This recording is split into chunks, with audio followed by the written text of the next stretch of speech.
الو، السلام عليكم.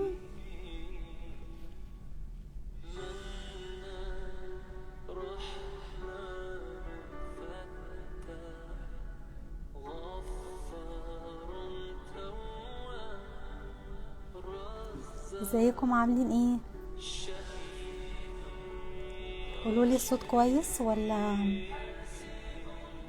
مش واضح؟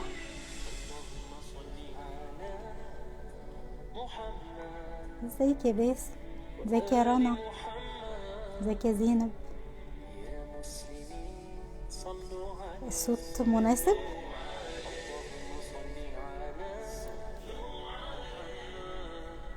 كل سنة وانتم طيبين. في الأيام المباركة يا رب نتقابل كلنا كده، كل المتابعين اللي هيشوفوني في الكعبة السنة الجاية بإذن الله.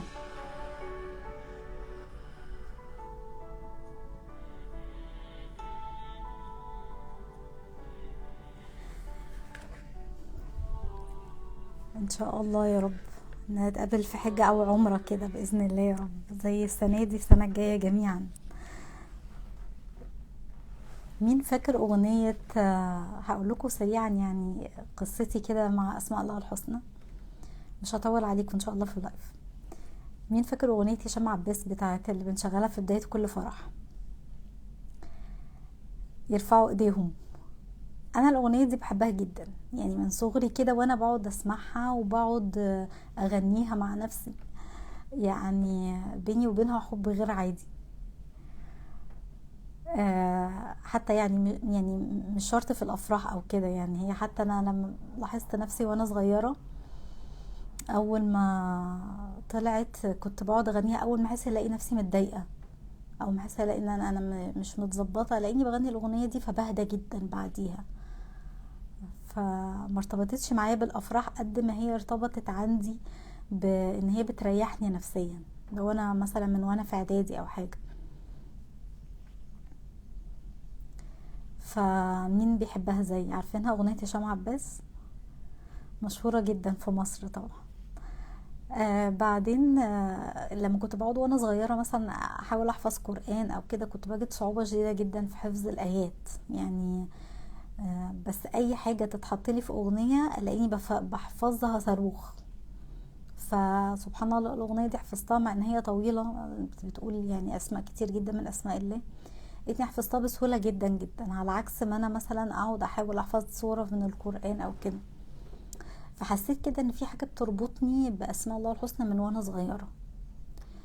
ولما كبرت ودرست الكوتشنج بقى، وسنه 2018 خدت كورسات كتير قوي في علم النفس، لقيت نفسي ان انا بحب قوي التولز بتاعه الكوتشنج دي. درست مثلا لا يقل عن مثلا 50-60 تكنيك او تول درسناه في الكوتشنج، ماشي، بكل الكورسات. فلاقيني مثلا انا قعدت مع نفسي كده ودخلت انا علشان التول دي تبقى افكتيف اكتر او سريع اكتر، بلاقي نفسي تلقائي كده بقوم مدخله اسم من اسماء الله الحسنى فيها من سنة 2019، وانا ولا درستها ولا اي حاجة، بس بحس ان هي كده لما اسم ربنا بيدخل في اي تكنيك، في اي طول، اي حاجة لها علاقة بنفس الانسان بروحه وبنفسه الداخلية، هي بتعمل هيلينج او بتسرع التشافي جدا. فبقيت انا مثلا قبل ما ادخل السيشن يعني هقول لكم سر من اسراري. اهلا بالناس الجميله اللي دخلت، يعني حاجات هقول لكم النهارده حاجات اول مره اقولها لحد حقيقي، وهتفيد الكوتشز جدا اللي بيتفرجوا عليا. انا من قبل ما ادرس واتعمق جدا في دراسه اسماء الله الحسنى، سواء انا يعني درستها مع ناس شيوخ او على ايدين ناس مجتهده من خلال حلقات على اليوتيوب او كده، انا كنت بقعد مع نفسي قبل ما اعمل اي جلسه سيشن، وكنت بحط قدامي اسماء الله، اسماء معينه كده قبل ما ادخل السيشن. الاقي السيشن فيها كميه مشاكل وكميه عقد، يعني حاجات صعبه قوي متعقده، اقول في نص السيشن وانا ازاي دي هقدر اريح البنت دي، ولا هلاقي لها حل ازاي، دي حياتها متلعبكه خالص. اقف مع نفسي كده واقوم حاطه بعض النوايا قبل ما ادخل السيشن، وحاطه ان انا في نيتي افعل بعض الاسماء المتعلقه بالتشافي قبل الجلسه. الاقي الجلسه بتنتهي بكل اريحيه وبسهوله وبيسر، والكلاينت تخرج من عندي مرتاحه جدا، وشايفه مثلا الحل، او شايفه القوه بتاعه الاسماء الله الحسنى في الجلسات عندي. فده بيرجعني دايما لي ان انا بحس لما الواحدة الكوتش بتستحضر اسماء الله قبل ما بتدخل، او بتخلي نيتها ان انا يا رب عايزة العلم يجي من خلالي للكلاينت، او كده ان هي مجرد اداة او زي ممر كده بيمر من خلالي السلام او الراحة او التشافي او كده، بتتفعل بشدة وبيحصل ترانسفورميشن رهيب جدا للكلاينت بعد الجلسة. يعني مثلا من الاسماء اللي بستحضرها قبل ما بدخل الله نور السماوات والارض، كنت بقعد اقول يا رب دايما اللهم يا نور السماوات والارض اجعلني سبب ان انا انور للكلاينت دي او المتدربة او المتابعة دي، انور لها مناطق مظلمة جوه نفسها، هي تبقى يعني لما تنور جواها تحس براحة وبتشافي. بستشعر اسم الله الباطن، يعني يا رب اجعلني دايما كده، كنت بقول بتلقائية بعفوية، يعني بدون ما ادرس ولا اتوغل خالص في موضوع اسماء الله الحسنى ده، بقعد اقول بسم الله الباطن اجعلني سبب في ان انا اطهر الباطن بتاعها من الافكار والمعتقدات والانكزايتي او اي حاجة هي حاسة بيها، ان انا اقدر اوصل للباطن بتاعها واطهره بقى باسم الله القدوس وباسم الله الغفور. الاقيني يعني في بعض اسماء الله الحسنى ربنا بيجريها على لساني بستحضرها قبل السيشنز، فبلاقي السيشن راحت في ناحية تانية خالص غير الجلسات اللي ممكن اكون دخلتها من غير ما اكون مظبطة نيتي او حاطة نية ان انا افعل اسماء الله الحسنى قبليها. بتمشي بسهولة وبيسر عجيب، والكلاينت ممكن تخرج من الجلسة تقولي انا مش فاكرة انا كنت بشتكي من ايه اصلا، او انا كان ايه اللي تعبني، او انا كان ايه شعوري اللي انا كنت داخلة بيه، سواء كان حزن وانا افكرها اولادي كنت يعني زعلانة من كذا وكذا، لسه متضايقة من كذا، تقولي لا خالص، ده انا شايفاها ان هي بالعكس، شايفاها ان هي منحة من رب العالمين، انا مش في محنة ولا حاجة. فدوت انا دايما عايزه اقول لكم الموضوع ده، فان انت لو مهتمه جدا بمجال تنميه الذات او تطوير الذات، دايما حطي نيه انك تفعلي اسم الله من اسم من اسماء الله. يعني انا قلت لكم اسم نور السماوات والارض انا بستخدمه دايما قبل الجلسه، بستخدم اسم الله الباطن العليم، بقعد اقول اجعلني يا رب سبب، يا عليم اجعلني سبب ازود وعي الكلاينت او المتدرب او اي حد بيسمعني، ازود وعيه بنفسه وازود وعيه بمعرفة الله سبحانه وتعالى، ان العلم يجيله كده من خلالي. وبستخدم اسم الله السلام واسم الله الهاد، دي حاجات يعني هتنفع جدا، سواء انتوا ممكن تفعلوها لو انتوا كوتشز هيلرز في مجال التدريب، انتوا في حياتكم عامة، سواء انت عايزة ابنك حاسس بخوف، ابنك حاسس بأي مشاعر متوتر، قولي استحضري اسم الله السلام، يا رب جعلني انا تكون قناة يمر من خلالي السلام من عندك يا رب، انا امر السلام يمر من خلالي لابني، وهتلاقيه بعد شوية سبحان الله حس بسلام ومبقاش عنده خوف ولا حاجة. دايما اقول يا جبار اجعلني اجبر كسر اي كوتشي او اي كلاينت تيجي او اي واحدة تتكلم معايا، اجعلني كده زي ما اكون بنقلها لمرحلة تانية من حياتها، بجبر بكسرها. وبستخدم دايما اسم الله الفتاح، افتح عليا بالاسئلة وبالتولز وبالتقنيات، لان انا ساعات الكوتشز من كتر هم مثلا دارسين حاجات كتيرة جدا وتقنيات كتير، تبقى مش عارفة تستخدم ايه ولا ايه مع الكلاينت في الجلسة، فمش كل التقنيات تنفع لعقلية الكلاينت. يعني في كلاينت يجيلي عنده قوة قوية جدا في التخيل، فبستخدم معاها تأملات، في واحدة تانية تقولي لا استخدمي مع انا ما بعرفش اتخيل، انا ماليش خالص في التخيل ده، فانا لو تخيلت معاها التقنية اللي هي مش ماشية مع شخصيتها، سبحان الله هي الجلسة مش هتجيب اي نتيجة. فبيكون في عقليات تانية اللي هي العقلية التحليلية، بيكون محتاجة استراتيجي، يعني اقول لها instructions، خطوات 1 2 3، انت بتعني 1 2 3، اسألها الاسئلة بطريقة فيها خطة، لازم نخرج باكشن بلان. يعني العقلية التحليلية بتحب الاستراتيجيز اكتر. فانا ما اعرفش اللي هتقابلني في اول جلسة، اول قعدة دي، هي مخها عامل ازاي وشخصيتها عاملة ازاي. فانا بقعد اقول يا هاد اهديني للتقنية او التول او الاسلوب المناسب لشخصية الكلاينت اللي انا هقابلها دي. الاقيني فعلا طلعت تقنية بتناسب جدا عقلية الشخص اللي بيتكلم معايا، او ان يا فتاح افتح عليا بالاسئلة اللي تتناسب مع شخصيتها. يعني انا بقول لكم احد التريكات اللي انا بستخدمها في جلساتي، ان هي ممكن جدا جدا تفيد اي كوتشز او مدربين او هيلرز بيسمعوني. بستعين دايما باسم الله المؤمن، ان يا رب اجعل الكوتشي وهو بيتكلم معايا بيشعر بامان شديد وثقة معايا وهو قاعد، ما يبقاش قاعد متوتر ان ممكن حد يحكم عليه او كده. وفعلا انا يعني مفيش اي حد خرج من الجلسة غير وقال انا حسيت بمساحة من امنة غير عادية، مساحة من الامان، وبيطلع كل اللي جواه بدون اي خوف او توتر. هل دي شطارة مني؟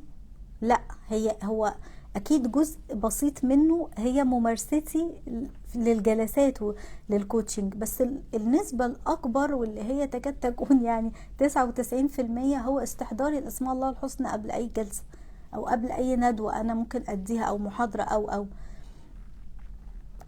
فمهم جدا ان توفيق ربنا بيكون اعلى بكتير جدا من علم الشخص. توفيق ربنا وانك تستحضري معية ربنا ده هيخليكي هيوفقك في كل مجالات حياتك. فارجع بقى واقول لكم ايه تاني، اغنية هشام عباس بقى، لما انا كنت بقعد ارددها وانا صغيرة لقيت نفسي يا سلام ايه ده، دي بتريحني قوي. والله الذي لا اله الا هو الرحمن الرحيم الملك القدوس. بعدين لقيت بقى كده لما كبرت شوية قلت انا عايزة اعمل انجاز. سنة 2020 انا فاكرة كويس قوي في الكورونا، انا كنت دايما اقرأ الآية بتاعت والله الاسماء الحسنى فادعوه بيها. يعني كنت حاسه ان انا لو انا حصرت كل الاسماء ديت، حصرتها في ان انا خليت كل اسم بدعي بيه ربنا، يعني مثلا يا رحمن ارحمني، يا غفور اغفر لي. احنا عارفين كم اسم كده ممكن ندعي بيه، بس انا في اسماء انا عمري ما دعيت بيها، زي اسم يا جامع الناس، اسم مثلا الظاهر الباطن، الاسماء دي. فانا قلت انا هقعد اجتهد وهحصر كل الاسماء اللي هم 99 اسم دول اللي موجودين في الأغنية، وأقوم كاتبة كل اسم بالدعاء بتاعه. فأنا قعدت مثلا حوالي شهرين أعمل المشروع دوت، وعجبني جدا، ونزلته حتى على الستوريز سنة 2020، وعامله له 2 هايلايتس عندي. لو دخلتوا على الصفحة هتلاقوا فيه 2 هايلايتس مكتوب ب أسماء الله الحسنى، أدعية 99 اسم. وبعدين بعد 3 سنين اجي اتوغل في العلم الرائع الذي لا ينفد ده، الاقي ان في اسماء كتير جدا انا كتبت لها اسماء، يعني كتبت لها ادعية هي مش موجودة اساسا من ضمن اسماء الله الحسنى، لان احنا جبنا مصدرنا منين؟ من الاغنية. استغفر الله العظيم يا رب، من اغنية هشام عباس. قلنا هي بتتغنى كده، ولو عملتي سيرش على اسماء الله الحسنى هيطلع لك كده اسطمبة كده. بس لما لقيت وانا بتكلم مثلا اقول اسم الله الدار، اسم الله النافع، اسم الله المنتقم، فلقيت مثلا حد يقول لي الاسم ده مش موجود في القرآن. مش موجود ازاي؟ ده احنا بنردده من واحنا صغيرين. فقلت لا بقى، انا لازم انا ابحث بنفسي، ولازم انا ادور بنفسي ايه هي الاسماء اللي فعلا موجودة بحق بصدق في الكتاب، في القرآن الكريم، وايه اللي مش موجود. وبدأت وانا بقرأ القرآن يبقى جنبي دايما الكراسة دي، واقوم كاتبة الاسماء انا اللي اطلعها بنفسي. طبعا انا مخلصتش القرآن كله، بس وصلت لاجزاء كتيرة جدا، وطلعت اسماء كتير قوي قوي قوي، ومش لاقية خالص بعض الاسماء زي الدار، النافع، المبدئ، المعيد. طب احنا جبناها منين يا جماعة الحاجات دي؟ فلقيت ان في اصبح ناس كتير او علماء حولوا بعض الافعال في القرآن الكريم لاسماء. يعني مثلا قالوا زي اسم اللي هي اشتقوا من الافعال موجودة في القرآن اسماء، وده طبعا مش صح ابدا، واحنا بنردده على انه اسم. زي الآية الكريمة انه يبدأ الخلق ثم يعيده، فاشتقوا من يبدأ اسم المبدئ. هو ما فيش حاجة، مفيش اسم من اسماء الله اسمه المبدئ المعيد، فخدوا الفعل حولوه الاسم. في علماء على فكرة بتجيز الموضوع ده، وفي علماء قالوا لا، احنا لا يجوز ابدا تحويل الافعال، افعال الله في القرآن الى اسماء. زي اسم مثلا الضار، النافع، هم مش موجودين اساسا، دول مشتقين من ايه؟ لا املك لنفسي ضرا ولا نفعا. فقالوا ايه؟ لا املك لنفسي ضرا ولا نفعا، ده اسم الضار النافع. لا، هو ما ينفعش، ما ينفعش، لا يعني لا يجوز ان انا احول الفعل للاسم. وبعدين زي اسم ايه كمان؟ البديع. دايما كلنا نقول اسم الله البديع، هو اسمه بديع السماوات والارض، ما فيش اسم اسمه البديع لوحده. زي مثلا ما فيش اسم اسمه النور لوحده، هو نور السماوات والارض. فاحنا مهم قوي ناخد الاسم بتاع ربنا زي ما هو اتذكر بالظبط في القرآن الكريم. في علماء بيجوزوا ان احنا ممكن نجود بتاع، انا مش مع الكلام ده خالص. فهقول لكم بقى، لما انا قعدت نزلت ستوريز، حتى تقريبا ساره تشهد على الموضوع ده، بدايه معرفتي بساره انا قعدت اقول لها ان انا في مشروع عظيم دلوقتي بنزل ادعيه باسماء الله الحسنى، وكنت فرحانه جدا جدا بالموضوع ده. احس ان انا كنت بعمل ساعتها عمل جليل محدش عمله قبل كده، ان يعني ان انزل بكل اسم دعاء، ده كان يعني انجاز رائع بالنسبه لي. ونزلتهم بقى في الهايلايتس، وانا افتكرت كده ان انا عملت الامر القرآني اللي ربنا امرنا بيه، ولله الاسماء الحسنى فادعوه بها. يعني انا كده خلاص دعيت بالاسماء، يعني انا جبت الاسم وعملت له دعاء المخصوص بيه. والادعيه جميله جدا، يعني لو دخلتوا على الهايلايتس فعلا انا اجتهدت فيها اجتهاد رهيب وافتكرت ان انا عملت كده الحمد لله الامر القرآني. بعدين لما قعدت ادرس في الموضوع اكتر، لقيت فادعوه بيها دي مش معناها بس ان انا ادعي اقول يا رحمن ارحمني، يا كريم اكرمني، يا غفور اغفر لي. الموضوع اعمق من كده بكثير قوي. فلقيت بقى ان فادعوه بيها دي بتتمثل في 3 حاجات. اول حاجة ان احنا نفهم اساسا هو الاسم عبارة عن ايه، وان احنا ندعي بيه زي ما احنا قلنا كده، وان احنا نعمل بمقتضياته. يعني ايه نعمل بمقتضياته؟ يعني هتلاقوا الناس تقولك بنفعل اسماء الله الحسنى، انك ننفعل بيها او نتأثر بيها، او تكون سبب في ان هي تطور حياتنا، تطور نفسنا في الارض، وتكون سبب في ان هي تزكي انفسنا. فكل دي مفردات بتساوي بعضيها. او ان احنا في ناس يقولك اننا ننفعل بالاسم، اي نعمل بمقتضياته، يعني نجيب ناخد الفعل دوت ونحاول ان احنا نطبقه في حياتنا، ننفق منه مع الاخرين. بالظبط، ننفق منه، او ان احنا نطلع من الاسم ده نتعامل بيه. يعني مثلا الرحيم، ان احنا نتعامل برحمة، او ان احنا نتصل مع الاخرين برحمة. فكأن انا حاجة فيها بقى اكشن. فهو ندعوه بيها مش عبارة عن الدعاء فقط، هي الدعاء، وقبل الدعاء ان انا افهم معنى الاسم، وان انا اعمل بمقتضياته. تمام، يعني اعمل بمقتضياته يعني افعلها في حياتي، اعمل زي اكشن في حياتي، يكون الاسم دوت سبب في تزكية نفسي. وان انا رابع حاجة ان احنا كمان نشوف الاسم دوت في العالم حوالينا. يعني نحاول ان احنا نشاهده في الاماكن الطبيعية، زي مثلا لما تشوفي نخلة عالية جدا فتستحضري اسم الله العلي او الاعلى. ان انت لما تشاهدي، هي المشاهدة، تطلعي الحاجات اللي حواليكي ديت، تطلعي فيها ده بيتجلى في الحاجة اللي حواليا دي ايه اسم من اسماء الله الحسنى.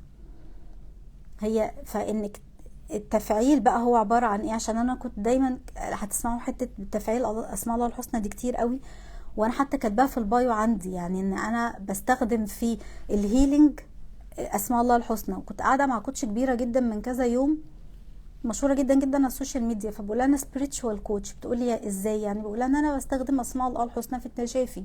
فاستغربت جدا، قالت لي يعني ايه؟ فهي حاجه مش مشهوره مش معروفه، بس اللي هيستخدمها هيلاقي نتائج رائعه غير متوقعه، نتائج رهيبه في التشافي وفي الهيلينج وفي الترانسفورميشن وفي اي مسمى بقى انت عايزاه. فان انت تستخدمي اسماء الله الحسنى في التشافي وفي الشغل على نفسك، دي حاجه انا بجد فيها متعه رهيبه جدا. يعني وجدت فعلا زي ما بيقولوا كده ماي باشن، يعني في الاخر من الاخر كده. فهنبتدي نمسك حاجه حاجه نطبق عليها يعني ايه الكلام اللي احنا قلناه ده. لازم قبل ما نفعل اسماء الله الحسنى اتاكد ان دوت اسم اساسا موجود في القران الكريم. هتقولوا لي طب ايه الكرايتيريا اللي احنا المفروض لما نلاقي الصفات دي او في اسم معين نقول ده اسم من اسماء الله الحسنى؟ هقول لك بقى وصفه، يعني دي يعني من خبرتي انا، ما نقلتهاش عن حد. اي اسم هتلاقي فيه مكتوب الف ولام يبقى كده معرف دوت، زي العليم، الحميد، الجبار، ده اسم خلاص كلنا عارفين ان اي اسم بيبدأوا الف ولام دوت هيعتبر اسم. طيب ايه تاني؟ لو لقيتي تاني حاجة ان في اسم من اسماء الله قبلها يا المنادى، يا المنادى، زي مثلا اللي هي أداة النداء اللي هي يا قيوم، يبقى قيوم دوت اسم من أسماء الله الحسنى. ماشي؟ يا ذا الجلال والإكرام، أي اسم قبليه أداة نداء يبقى دوت اسم. تالت شرط علشان تلاقيه من ضمن وتقولي ان ده اسم من أسماء الله الحسنى، ان هو يكون فيه تنوين، غفور، حميد، يا اما تنوين بالضم، تنوين بالكسر، تنوين بالفتح. تمام؟ فلما تلاقي اي اسم اخره تنوين يبقى ده اسم من اسماء الله الحسنى. ده ثالث شرط. رابع شرط ان يكون في حرف جر، قبليه حرف جر. نرجع بقى للناس اللي هي شاطره في اللغه العربيه وتقول لنا ايه هي حروف الجر. تمام؟ زي مثلا توكل على الحي، على الحي، على دي أداة جر بعديها الحي، فأي اسم قبليه أداة جر يبقى دوت يعتبر اسم من أسماء الله الحسنى. فأنت لو لقيتي أي اسم ولا قبليه أداة منادى، أداة نداء قصدي، ولا قبليه ألف ولام، ولا قبليه أداة جر من أدوات الجر، ولا قبليه ان هو يعني في تنوين، اعرفي ان دوت مش اسم من اسماء الله الحسنى. تمام؟ فلازم عشان ابتدي، قبل ما ابتدي افعل اسماء الله الحسنى وافهم معناها، اتاكد اساسا ان الاسم ده من ضمن اسم صحيح من ضمن اسماء الله الحسنى. يعني مثلا زي اسم المنتقم، هو اسمه ذي الانتقام، ربنا سبحانه وتعالى اسمه ذي الانتقام، مفيش اسمه المنتقم في القرآن الكريم. فانت هتبتدي تطلعي الاسماء اللي انت اللي احنا من على اليوتيوب او على جوجل تكتبي اسماء الله الحسنى يطلع لك اسطمبة كده اسماء الله الحسنى. ابتدي شوفي، راقبي كل اسم هو موجود في القرآن بالشروط اللي انا قلتها دي ولا لا. لو موجود بالشروط اللي انا قلتها دي ولقيتيها بالظبط كده موجودة في القرآن، قبليها ألف ولام أو فيها تنوين أو قبليها حرف جر أو إن هي قبليها أداة نداء أو إن في مضاف إليه، يعني يا ذا الجلال والإكرام أو رب السماوات والأرض، في مضاف ومضاف إليه، يبقى ده يعتبر اسم. لو ما لقيتش الشروط ديت يبقى هو نبتدي نحذف الكلمات اللي هي أصلها فعل، زي ما قلنا يبدئ، يعيد، فقالوا جابوا منها مبدئ ومعيد. لا، انا ما ينفعش احول فعل لاسم. تمام؟ زي مثلا في ايه تاني؟ الاسماء النافع، هو ما فيش اسم اسمه النافع، ما فيش اسم اسمه بديع، البديع هو بديع السماوات والارض. في اسماء تانية كتير قوي انا طلعتها لقيتها مش موجودة من ضمن اسماء الله الحسنى. وانا على فكرة عاملاها في الهايلايتس اللي عندي على الصفحة، يعني انا كل شوية براجع نفسي. انا كنت غلطانة زمان من 4 سنين، انا كنت منزلة الاسماء دي وكاتبة الادعية بتاعتها على انها من ضمن اسماء الله الحسنى، بس مع البحث لقيت ان دي مش من ضمن الاسماء، فانا المفروض ما ادعوهوش بيها، فانا المفروض ارجع تاني للادعية اللي كنت منزلاها على الهايلايتس واشيلها. فانا كل شويه بغير اساسا رايي يعني. فعادي جدا لو لقيتي نفسك كنت بتفكري بطريقه وبعد سنه فكرتي بطريقه تانية، وممكن جدا السنه الجايه ارجع اقول لكم انا مش مع الكلام اللي بقوله النهارده، عادي. ممكن كل شويه تلاقوا لما الواحد علمه بيزداد بتلاقوه غير رايه. انا كنت حاسه في عندي اخطاء كتيره جدا يعني حاجات مغلوطه كتير جدا في اسماء الله الحسنى، وببتدي دلوقتي سنه بسنه اصلحها وبعدلها. زي اسم الله الباسط والخافض، يعني مفيش اسم اسمه الباسط والخافض، هو يبسط الرزق. في علماء قالوا يبسط الرزق معناها الباسط، لا، هم جابوا فعلا حولوه الاسم كده غلط، هو يبسط الرزق. تمام.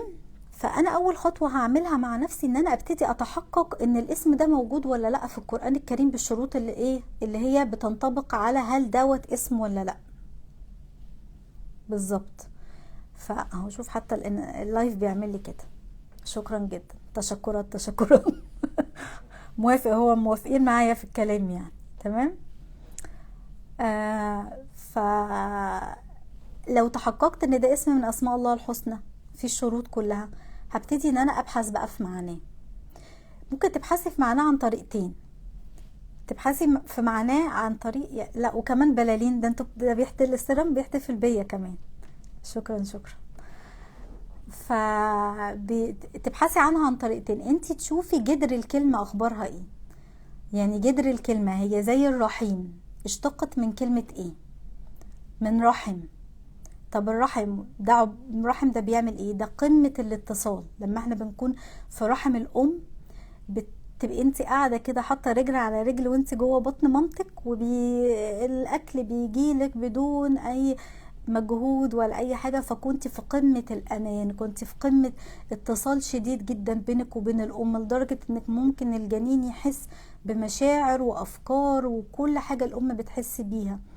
ففي ناس يجيبوا الاسم يشوفوا ايه هو جدره، الكلمات اللي جدره، زي رحيم جاية من رحم، فالرحم كنت انا في قمة الاتصال بكل شيء انا عايزاه.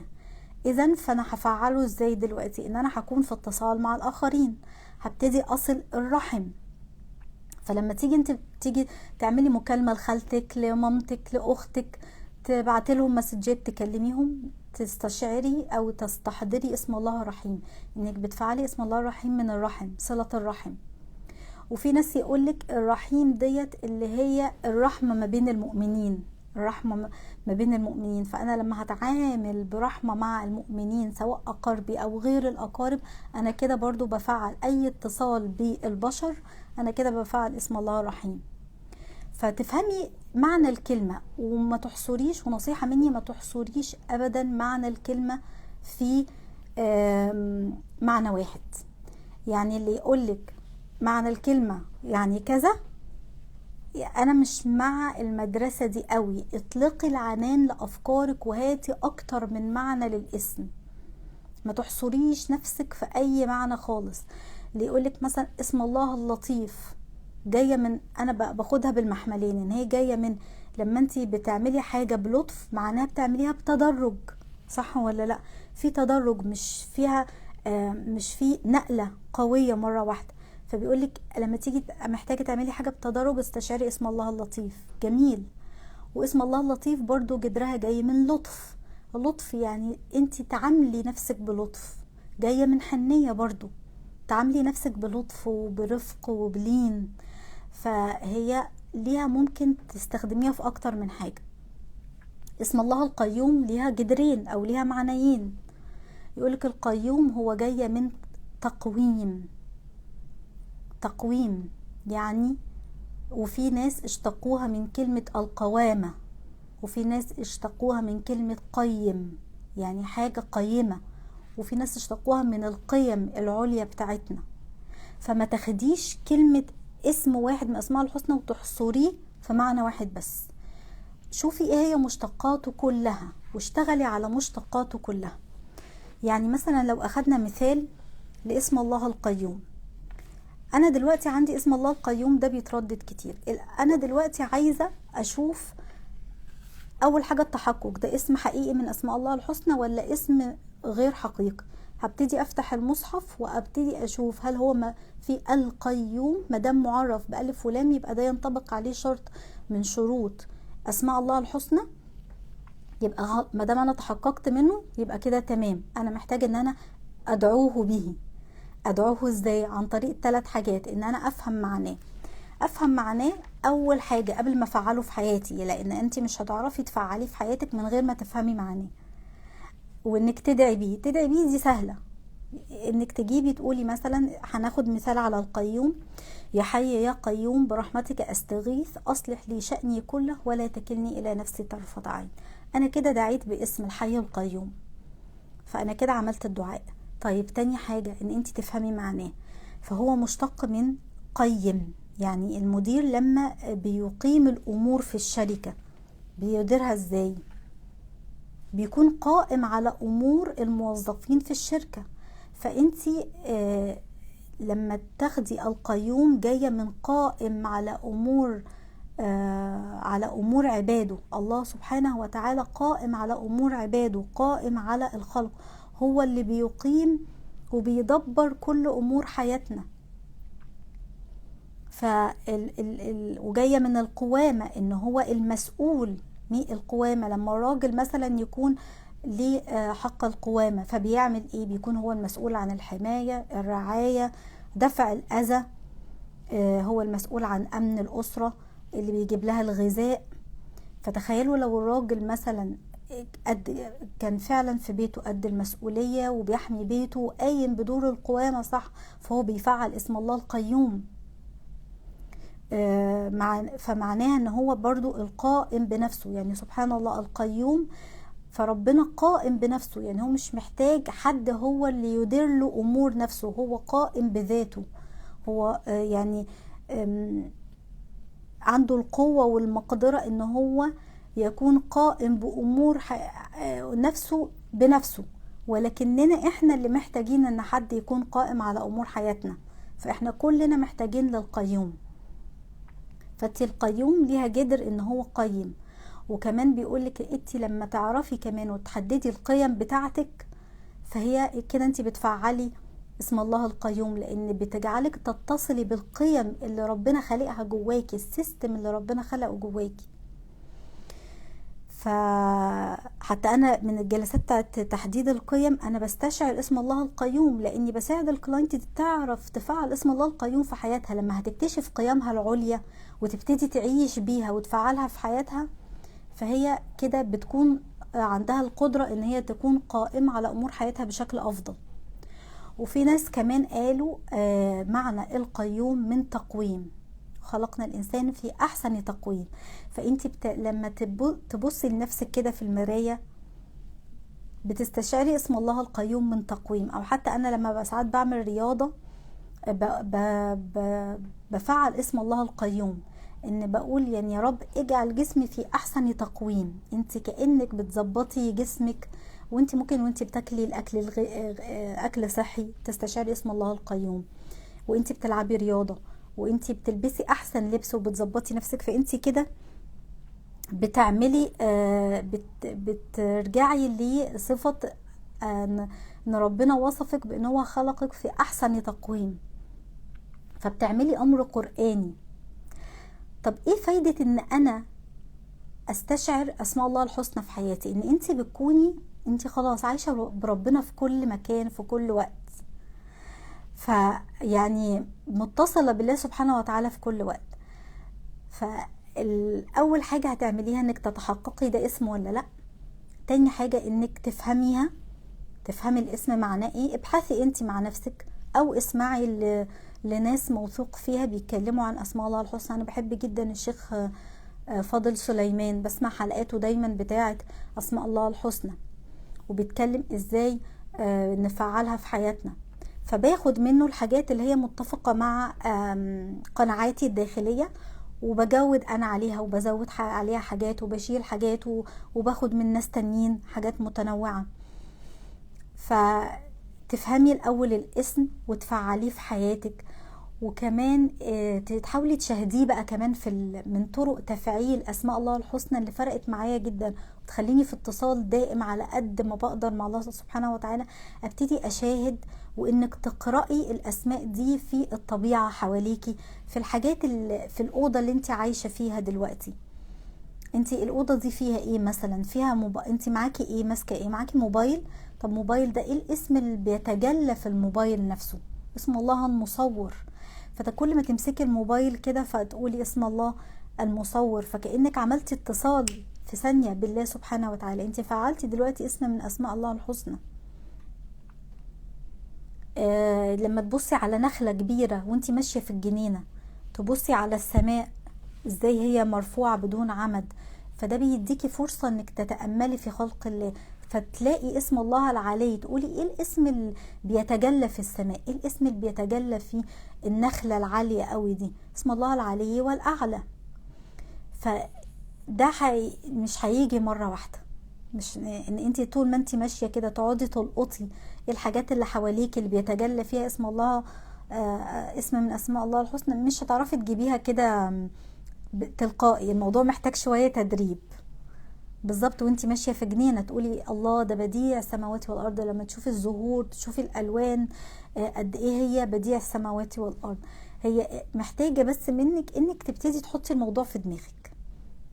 ان انت تحطيه ازاي؟ طلعي بس يبقى عندك كده مثلا هوم ورك في الاسبوع، انا هطلع اسم واحد من اسماء الله الحسنى، هبتدي اقرا اتاكد ان هو اسم صحيح موجود، مش اسم غير صحيح، وابتدي اشوف ايه هي الخطوات اللي انا قلتها في اللايف دي، ازاي انت ممكن تقدري تعمليها مع الاسم ده. طلعي اسم الله البصير مثلا، شوفي ازاي، دوري على معانيه، افهمي ناس بيتكلموا عن اسم الله البصير، اسمعي شيوخ كتير، طلعي انت رؤيتك الخاصة للاسم ده. هو جاي مشتق من ايه؟ من بصر وبصيرة. فالبصيرة فمحتاج ان احنا يبقى الواحد عنده بصيرة. لو الواحد عايز يبقى عنده بصيرة داخلية فهو يستعين باسم الله البصير. طب ازاي انا اقدر افعل الاسم ده؟ طب انا ازاي اقدر اشوفه في الكون من حولي؟ اشوفه سواء في الطبيعة او في الحاجات اللي انا بمتلكها وانا قاعدة جوه في البيت هنا. الاسم دوت ايه الحاجات الاشياء اللي حواليا اللي بيتجلى فيها الاسم ده؟ ابتدي اطرحي الاسئلة دي على نفسك. مش شرط تلاقي اجابات خالص على فكرة من اول مرة ولا تاني مرة ولا تالت مرة. وانا لحد دلوقتي في اسماء كتير جدا لسه ممكن اكون عارفة معناها بس لسه مش عارفة افعلها في حياتي. احنا لسه كلنا مع بعض في الرحلة، بس انا سبقاكي بخطوة صغيرة فحبيت انقلك الخطوة دي واقولك انك ابدأي اتصلي بالله، لان قمة السلام الداخلي هي انك تكوني متصلة بالله، وانك تكوني بتشحني روحك من اسماء الله الحسنى، وهي دي قمة السعادة. لو عايزة فعلا تعيشي جنة الله على الارض هي انك تتصلي وتغذي روحك باستمرار من خلال اسماء الله الحسنى، انك تشاهدي اسماءه وتقرأي اسماءه في الطبيعة، في الاماكن اللي حواليكي، في الحاجات اللي انت بتملكيها، ازاي انت تقدري تنفقي منها وتفعليها وتعمليها انت مع الاخرين. ابدأي اطرحي الاسئلة دي وامسكي الاسبوع دوت اسم او اسمين وشوفي ازاي هتقدري تفعليهم معاكي او في حياتك عامة. انا كده خلصت خلاص. يا ريت تقولولي لو عندكم اي اسئلة، عندكم اي تعليقات. معاكم 5 دقايق بس قبل ما انزل.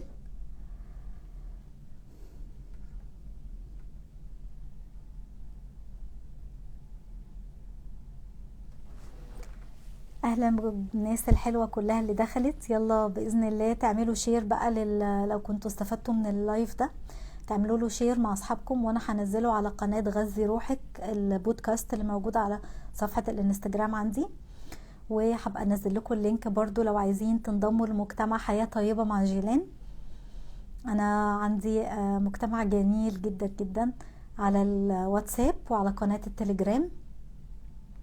بنزل عليه كل اللايفات اللي انا بعملها، او سواء الجروب كوتشنج اللي انا بعمله خلال الشهر. بعمل جروب كوتشنج مجاني اسمه نادي سيدات السعادة، بندي زي تمارين بسيطة جدا لتحفيز السعادة في حياتنا.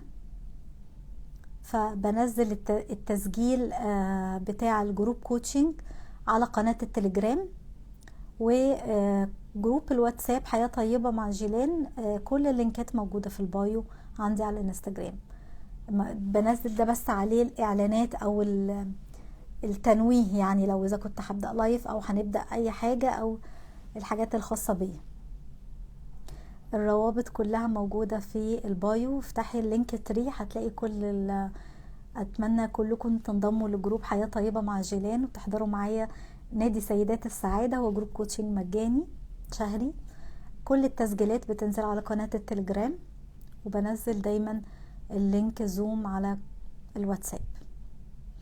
لو حابين اكتر تعرفوا عن عالم اسماء الله الحسنى، ازاي ننفعل باسماء الله الحسنى ونفعلها ونتأثر بها وتكون هي سبب في تزكية انفسنا، ابعتولي اعمل الجزء الثاني والثالث والرابع من سلسلة اللايفات دي.